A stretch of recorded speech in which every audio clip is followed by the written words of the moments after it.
அனைவருக்கும் வணக்கம். இன்னைக்கு நவராத்திரியோட 7ஆம் நாள். இன்னைக்கு ஒரு ஆன்மீக நாடகம் நம்ம பசங்க பண்ண போறாங்க. மீராபாயினுடைய கிருஷ்ண பக்தி. ஒரு பெண் சிறந்த கிருஷ்ண பக்தியா இருக்காங்க. அவங்க அந்த ஜென்மால நான் எப்போ உன்னை முக்தி அடைகிறது அப்படின்னு கேட்குறப்போ, இந்த ஜென்மத்தில் உனக்கு முக்தி கிடையாது அப்படின்னு சொல்லிட்டாரு.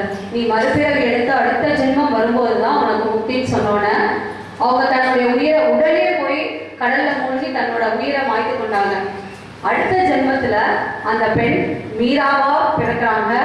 அவங்க எப்படியெல்லாம் கிருஷ்ண பக்தி செஞ்சு கிருஷ்ணரை முக்தி அடைஞ்சாங்க அதை நம்ம பார்க்கலாம். மகளே,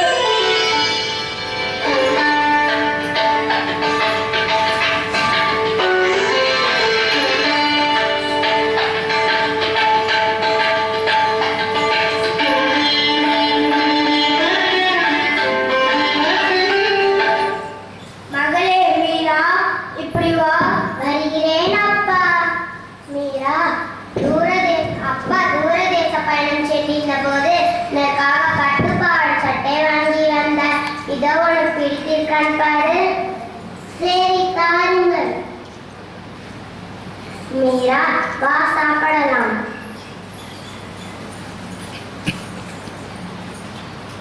வருகிறேன் மகாராணி. இன்று என் மகளுக்கு பிறந்த நாள். தங்கள் ஆசி வருமே மகாராணி.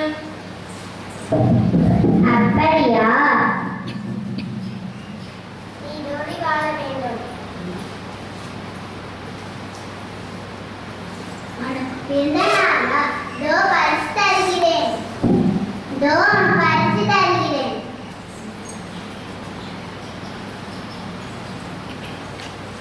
மிக்க மகிழ்ச்சி இளவரசி.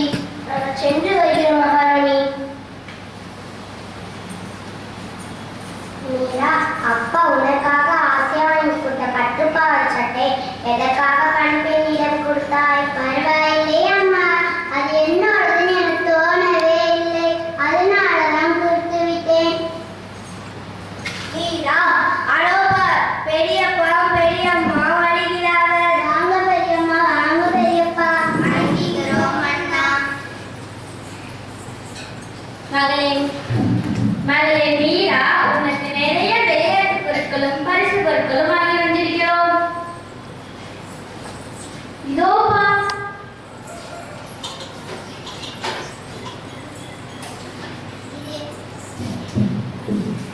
இது எதுவும் எனக்கு பிடிக்கவே இல்லை. ஏனம்மா பிடிக்கவில்லை? இந்த பொருட்கள் எல்லாம் எவ்வளவு விலை இருந்தது தெரியுமா? ஏன் அப்படி கூறுகிறாய்? தெரியவில்லை பெரியம்மா, தெரியவில்லை பெரியம்மா. அது இந்த பொருட்கள் மீது எனக்கு எந்த ஆசையும் இல்லை. என்ன தேரோட்டி வருகிறாரே? வணங்குகிறேன் அண்ணா. நான் இளவரசியாருக்கு பரிசு பொருள் வழங்க ஆசைப்படுகிறேன். அதற்கு தாங்கள் அனுமதியுங்கள் அண்ணா. ஓ, அப்படியா? என்ன பரிசு? நாங்கள் கொடுத்த விலையுயர்ந்த பொருட்களை இவள் வாங்கவில்லை. நீ கொடுக்கும் பொருளை இவள் வைத்து விளையாடப் போகிறாள். சரி, கொடு, பார்ப்போம். இதோ. ஐ புல்லாங்குழல், ஐ புல்லாங்குழல், ஐ மயிலிறகு. இது இரண்டும் எனக்கு ரொம்ப பிடித்திருக்கிறது. அப்பா, இது நானே வச்சுக்கிட்டா அப்பா? சரிம்மா, நீயே வைத்துக்கொள். என்ன வீர்குமாரி, உன் மகளை இளவரசி போல் வளர்க்கவில்லை, ஒரு பணிப்பெண் போல இதற்கெல்லாம் ஆசைப்படுகிறார். என்னவோ போ. சரி, சென்று வருகிறோம்.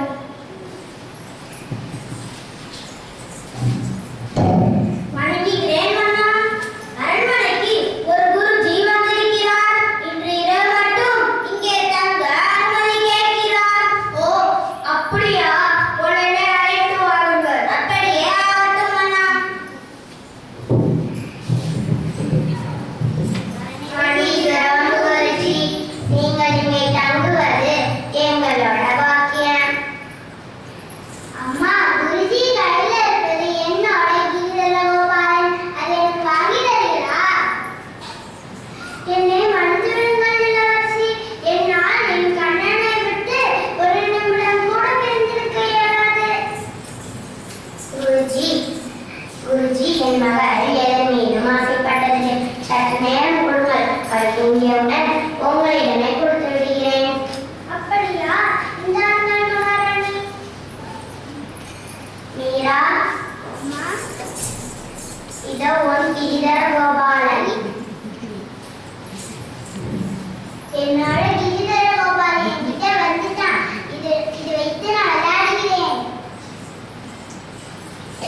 உங்கள் கண்ணன்.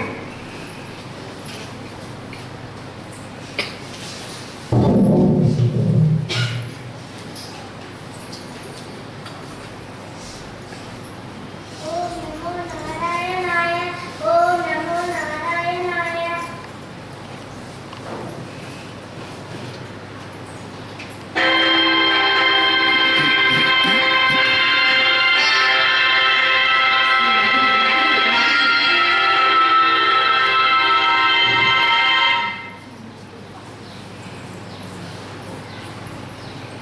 என்ன, கண்ணனை காணவில்லையே?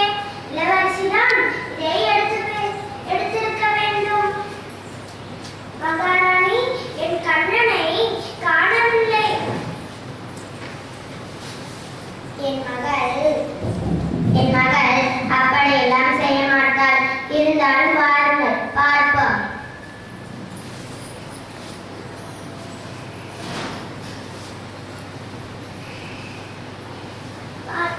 பார்த்தீர்களா, என் கண்ணன் இளவரசியிடம்தான் இருக்கிறார்.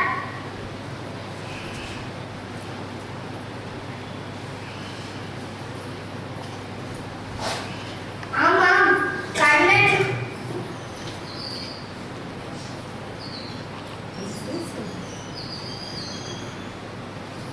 கதவை தாழ் போட்டு தூங்குவோம்.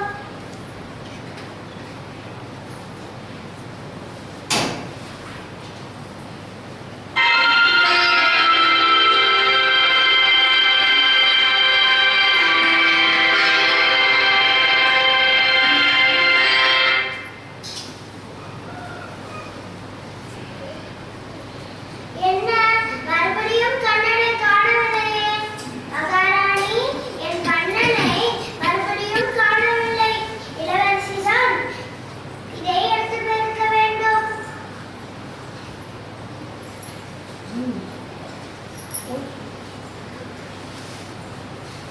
வாருங்கள், பார்ப்போம்.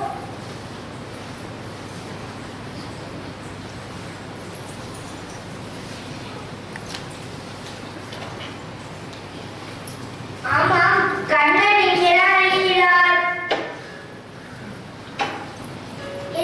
என் கண்ணனை இப்பொழுதே நான் எடுத்து புறப்படுகிறேன். என்ன, கண்ணனை தூக்க முடியவில்லையே? கண்ணா, என் கண்ணன் இளவரசியிடமிருந்துதான் ஆசைப்படுகிறான் போல் தெரிகிறது. அதனால இளவரசிக்கு நான் இதை பரிசாக கொடுத்து விடுகிறேன்.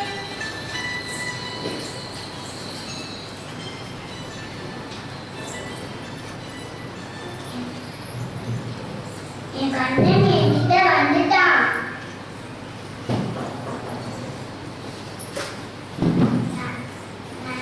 மிக்க நன்றி குருஜி. நான் புறப்படுகிறேன். அம்மா, தூரத்தில் ஏதோ சத்தம் கேட்குது. அது என்னம்மா? அது கல்யாண ஊர்வலம். கல்யாண ஊர்வலம்னா என்னம்மா? ஒரு பெண்ணுக்கு கணவன்கிற உறவு வரும், அதான் கல்யாணம். கணவரா? கணவர்னா யாருமா? ஒரு பெண்ணுக்கு அப்பா இருக்கிற முடிய பார்த்துக்குவாரு. அதுக்கு பிறகு கண்ணர் போல ஒரு கணவர் தான் பார்த்துக்குவாரு.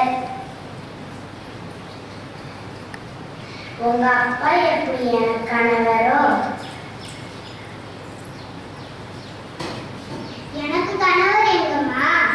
நீ பெரிய பிள்ளையா ஆனோனே உனக்கு தெரியும். எனக்கு இப்பவே சொல்லுங்க. அடிப்போடி, நீ கையில வச்சுக்க கீதர கோபாலன் தான் உன் கணவர். போ போ.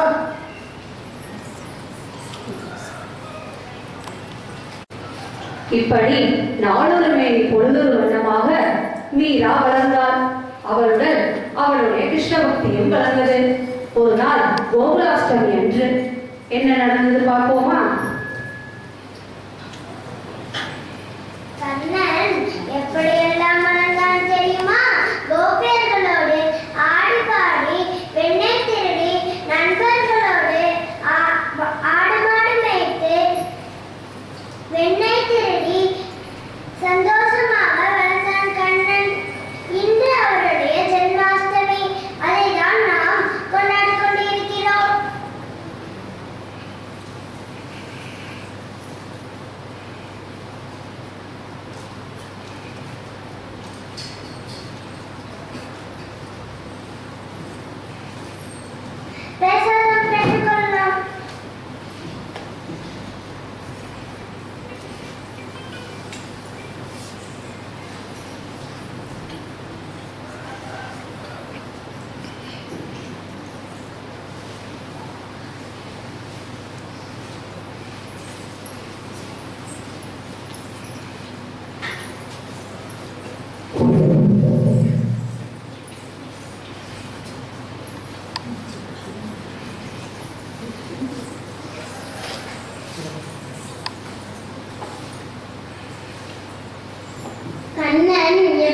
மன்னா நம் மகளுக்கு திருமண ஏற்பாடுகளை செய்யவும்.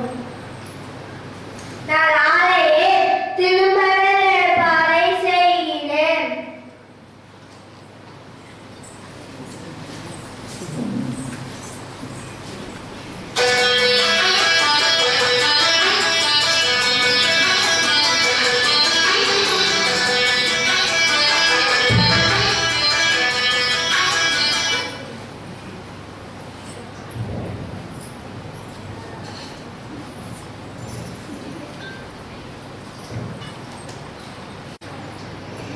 இவ்வாறு பல முறை அவளுக்கு திருமண ஏற்பாடு செய்தும் அவள் ஒத்துக்கொள்ளவே இல்லை. இருந்தாலும் அவளை கஷ்டப்பட்டு திருமணத்திற்கு ஒப்புக்கொள்ள வைத்தார்கள். போஜராஜன் என்ற மன்னனுடன் அவளுக்கு திருமண ஏற்பாடு நடந்தது.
மீரா, கவலைப்படாது. உன் பக்தியை நான் புரிந்து கொண்டேன். உனக்காக ஒரு கிருஷ்ணன் கோவிலை அமைத்து தருகிறேன். என்னை புரிந்து கொண்டதற்கு மிக்க நன்றி மன்னா.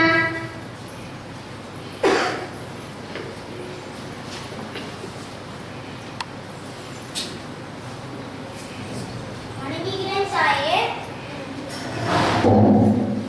மன்னன் போருக்கு சென்றிருக்கிறார். இதை தெரிவிக்கவே நான் வந்துள்ளேன். அப்படியா? சரி, சென்று வருகிறேன் தாயே. போஜராஜன் போருக்கு சென்றவுடன் அப்போரிலேயே மாண்டுவிட்டார்.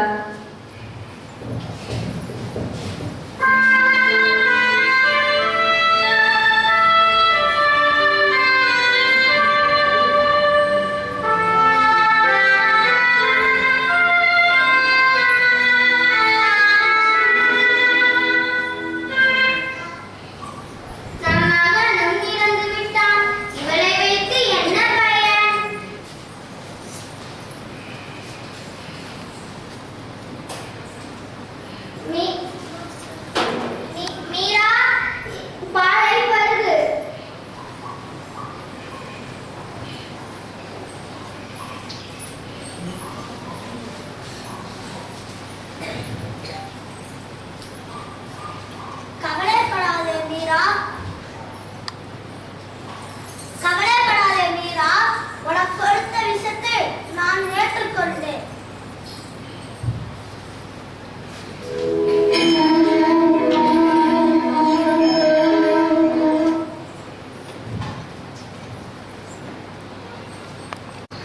மீராவை நாடு கடத்திவிட்டனர். அதனால் அவள் தன் பிறந்த ஊருக்கே வந்து விடுகிறார்.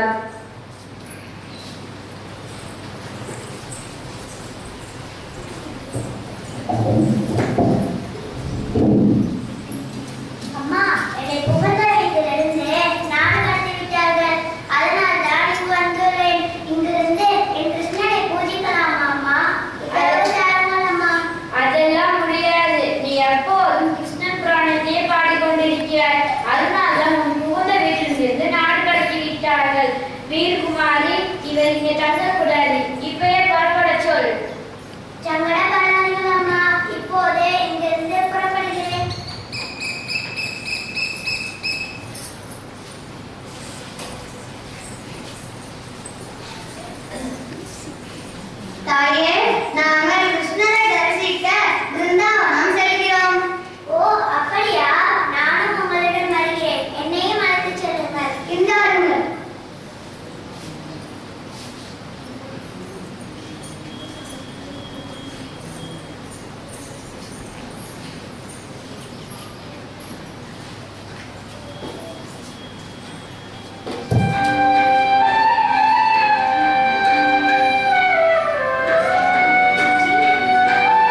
பிருந்தாவனம் சென்று பல கவிதைகளையும் பாடல்களையும் கிருஷ்ணர் மீது ஏற்றினாள்.